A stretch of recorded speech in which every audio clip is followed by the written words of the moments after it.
sedulurku, meraih jabatan dan kekuasaan itu hal yang mudah, tetapi menjadi pemimpin yang melaksanakan amanat tidaklah mudah. Menjadi pemimpin bisa menjadi suatu berkah, bisa pula menjadi malapetaka dalam kehidupan, baik kehidupan dirinya sendiri maupun kehidupan rakyat yang dipimpinnya. Seorang pemimpin akan menjadi sumber malapetaka bagi rakyatnya apabila dia orang yang tidak memenuhi asas kepantasan. Sebaliknya, seorang pemimpin akan menjadi sumber anugerah bagi rakyatnya apabila dirinya telah memenuhi asas kepantasan. Lalu apakah asas kepantasan itu? Seperti dalam falsafah hidup masyarakat Jawa, bahwa urip iku kudu murup. Artinya dalam menjalani kehidupan di dunia ini haruslah menyala, sehingga cahayanya dapat menerangi sekitarnya.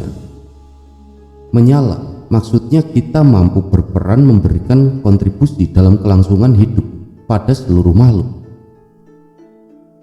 Diri kita diumpamakan lampu. Lampu itu tidak akan berguna jika tidak menyalakan sinarnya sebagai penerang bagi lingkungannya, yakni menerangi seluruh makhluk hidup dengan cahaya kehidupan. Cahaya kehidupan itu bukan sekedar rutinitas ritual sehari-hari, melainkan amal kebaikan yang nyata kita lakukan untuk seluruh kehidupan. Dilakukan setiap saat dengan penuh kasih sayang dan keikhlasan. Amal kebaikan dari tahap dan lingkup paling kecil, sering menolong dan membantu sesama dan tidak pilih kasih. Selalu memberikan kemudahan dan jalan hidup kepada sesama manusia tanpa membedakan suku, agama, ras maupun golongan. Disitulah kewajaran sebagai seorang pemimpin agar dapat memberikan anugerah kemakmuran dan kesejahteraan tentunya kepada rakyatnya. Semakin intens seseorang menjadi murub, akan semakin tinggi pula asas kepantasannya. Sebaliknya, jika kehidupan seseorang tidak murub, artinya hidup seseorang hanya akan menjadi sumber kegelapan. Perilakunya menimbulkan kebinasaan, sikapnya merusak dan merugikan sendi-sendi kehidupan, menghancurkan lingkungan alam, mengganggu ketentraman dan kedamaian masyarakat. Segala macam penyakit hati, iri, dengki, amarah merupakan sumber malapetaka bagi seluruh kehidupan di planet bumi ini. Untuk itu, seorang pemimpin haruslah murub. Buktikan terlebih dahulu agar hidupnya berguna untuk seluruh kehidupan bangsa manusia, tumbuhan, dan binatang, mulai dari lingkup terkecil, keluarga, sampai masyarakat luas. Maka asas kepantasan akan dapat terpenuhi dan seseorang barulah akan pantas menjadi pemimpin yang membawa berkah dan anugerah bagi daerah yang dipimpinnya. Seseorang calon pemimpin yang telah mencapai level tertentu, asas kepantasan akan dinilai oleh hukum tata keseimbangan alam sebagai orang yang layak menerima wahyu kepemimpinan. Wahyu kepemimpinan berbeda setiap level kepemimpinan. Wahyu kepemimpinan untuk lurah atau kepala desa lazimnya disebut daru atau pulung. Wujudnya cahaya putih perak kemilauan dengan ukuran diameter antara 50 sampai 100 cm. Daru itu bisa dilihat dengan mata wadak, jatuh di atas rumah orang yang akan terpilih menjadi lurah. Jatuhnya pulung itu biasanya terjadi malam sebelum pemilihan lurah. Sopo sing gawe urup marang liyan, ateges gawe murup awake dhewe. Artinya siapa yang bisa menjadi penerang bagi orang lain, itu merupakan tindakan menyalakan pelita bagi dirinya sendiri. Kalimat sederhana di atas merupakan ayat-ayat rumus hidup yang tersurat di dalam hukum alam.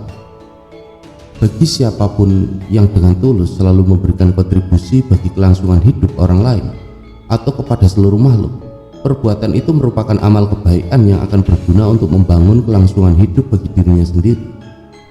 Senada dengan rumus bahwa kebaikan yang kita lakukan kepada orang lain akan kembali kepada diri kita sendiri, maka sebagai tanggung jawabnya bila mana kita berharap agar hidup kita tetap berlangsung sesuai yang diharapkan, kita harus mau dan mampu membuat diri kita berguna bagi kelangsungan hidup seluruh kehidupan di lingkungan kita.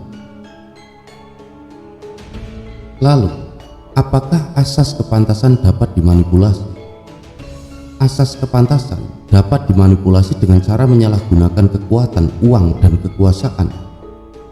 Orang yang tidak pantas menjadi pemimpin bisa saja terpilih melalui cara yang kotor, misalnya membeli suara, menyuap KPU, jaksa, mencurangi lawan, dan seterusnya.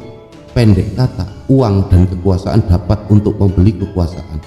Akan tetapi, jabatan yang diperoleh melalui cara kotor demikian itu, resikonya sangat besar. Jabatannya tidak akan menjadi berkah untuk dirinya maupun untuk masyarakat yang dipimpinnya. Sebaliknya, akan menjadi malapetaka untuk dirinya, bahkan bisa juga menimpa masyarakat yang dipimpinnya. Itu tindakan melawan hukum alam. Cepat atau lambat, langsung atau tidak langsung, hukum timbal balik, sebab akibat pasti terjadi. Gambaran tersebut merupakan paradoks dari keadaan orang yang menerima wahyu, karena dinilai oleh hukum tata keseimbangan sudah memiliki asas kepantasan. Tentu saja dia sebagai orang yang selaras dan harmonis dengan hukum alam. Urip iku urup, urip iku urup, hidup itu nyala. Itulah sebuah filosofi Jawa, satu dari sekian banyak filosofi Jawa membimbing kita menjadi orang yang lebih baik. Makna dari ungkapan-ungkapan Jawa tersebut seringkali tidak dipahami oleh sebagian besar keturunan etnis Jawa di era modern ini. Maka tidak salah jika muncul sebutan wong Jawa sing ora Jawani. Tidak heran kalau filosofi ini minum sekali untuk dapat kita laksanakan, mengingat aura duniawi amat kuat dan kental menyelimuti kita. Filosofi Jawa dinilai sebagai hal yang kuno dan ketinggalan zaman, padahal filosofi leluhur tersebut berlaku terus sepanjang hidup. Warisan budaya pemikiran orang Jawa ini bahkan mampu menambah wawasan kebijaksanaan. Urip iku urup, hidup itu nyala. Memiliki makna hidup itu hendaknya dapat memberi manfaat bagi orang lain di sekitar kita. Semakin besar manfaat yang kita berikan, tentu akan semakin baik bagi kita maupun orang lain. Tetapi sekecil apapun manfaat yang kita berikan kepada orang lain, jangan sampai kita menjadi orang yang meresahkan masyarakat. Urip iku urup, hidup itu nyala. Makna filosofi ini luar biasa, bahwa kita dilahirkan di dunia ini bukan untuk berdiri sendiri, berkuasa dan semua hanya untuk diri sendiri. Akan tetapi kita lahir untuk saling memberi, saling menolong, dan saling membantu sesama tanpa ada rasa pamrih. Semua agama banyak mengupas hal ini, bahwasanya manusia sebagai makhluk sosial harus saling berinteraksi dan menolong kepada sesama. Bahwa kita hidup di dunia ini hanyalah sebuah ujian untuk mendapatkan kehidupan yang kekal dan lebih baik di kehidupan selanjutnya. Manfaat yang kita berikan ibarat api yang menyala. Api bukan berarti bara yang membakar dan memusnahkan apa saja, tetapi api memiliki makna sebagai cahaya yang selalu menyala dan menyinari setiap langkah manusia ke jalan yang benar.